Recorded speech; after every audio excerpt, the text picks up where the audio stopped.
السلام عليكم، ازيكم؟ انا فاطمة ابراهيم. هنعمل النهاردة رز صيادية او رز السمك بطريقة حلوة قوي. جربوه وان شاء الله هيعجبكم. يلا بينا نشوف الطريقة مع بعض.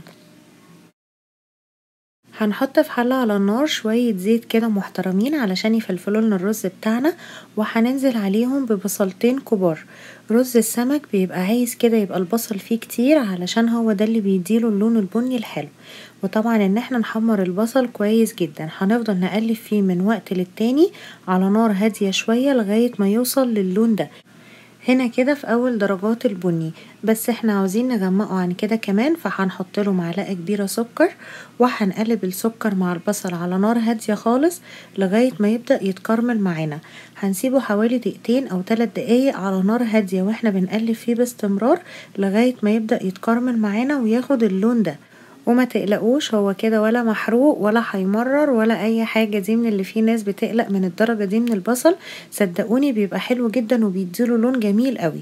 هننزل بقى عليه دلوقتي بطماطمايه كبيره تكون مبشوره، ومهم اول ما يوصل للدرجه دي نحط عليه الطماطم على طول علشان توقف السوا بتاعه. ونحط كمان فلفلايه حمراء او فلفلايه رومي. الفلفل الاحمر كمان بيديله تسكيره كده جميله جدا.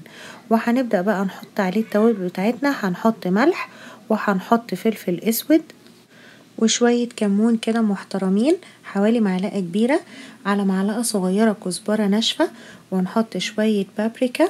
ويا سلام بقى كده على فص توم ني، برضو بيديله طعم حلو جدا. ونحط ورقتين لوري ونقلب كل ده مع بعض. طبعا يبقى احلى بكتير لو عندنا شوربة سمك او شوربة سي فود، يعني اي نوع اسماك عندنا، او قشر الجمبري نحطها على البصل، برضو بتديله طعم حلو جدا. لو مفيش هنستعمل مية عادي خالص، ولما تغلي هنحط الرز. طبعا احنا الاول حطينا المية وسيبناها تغلي علشان تاخد بقى من طعم التوابل اللي موجودة، ولما نحط الرز يشرب على طول من التوابل بتاعتنا. وطبعا هنحط المية قد الرز. لو هنستعمل رز مصري او الرز البلدي بتاعنا، كوباية المية هتاخد كوباية رز. وهنسيب النار عالية عليه لغاية ما يبدأ يغلي، وبعد كده نقلبه بالراحة خالص علشان ما يعجنش، ونوطي عليه النار ونسيبه لغاية ما يستوي معانا. طبعا ممكن نعمله بس كده الرز بتاع السمك العادي، وممكن ان احنا نزود عليه جمبري برضو بيديله طعم حلو جدا، بس هو اختياري. علشان نعمل الجمبري هنجيب جمبري وسط يكون متقشر، وهنتبله بشوية ملح وشوية كمون وشوية فلفل اسود، وهنقلبهم على بعض كويس، وهنشوحه في طاسة سخنة على النار فيها معلقة صغيرة زبدة. والجمبري مش عايزين نسويه اكتر من 5 دقايق علشان يبقى طعمه كده حلو ما يبقاش مهري. وننزل عليه بفلفل الوان، برضو الفلفل الالوان اختياري، بس صدقوني بيدي طعم حلو جدا مع الرز كده، والجمبري بيبقى طعمه فعلا حلو. اول بس الجمبري ما يبدأ يغير لونه، مش عايزين نسويه جامد، يدوب ياخد اللون البينك، ننزل عليه بمعلقتين كبار كزبرة خضراء، وبرضو كده نشوحها مع الجمبري حوالي برضو نص دقيقة علشان ما تتبلش، ونفضل محافظين على اللون بتاعها. وادي الرز بتاعنا دلوقتي بعد ما استوى، طعمه وريحته بيبقى حلو قوي. زي ما قلتلكوا ده برضو اعملوه من غير جمبري بيبقى حلو جدا. وممكن ان احنا لو عملناه بالجمبري يبقى هو كده بس اكل كده رز بالجمبري، معاه بقى طبق طحينة برضو بيبقى حلو جدا، مش لازم يبقى جنبيه سمك. علشان نغرف بقى كده بطريقة ممكن تكون جديدة او لذيذة، ممكن نحط الجمبري كده في اي صينية عندنا، برضو مش لازم تكون اللي فيها الفتحة اللي في النص دي.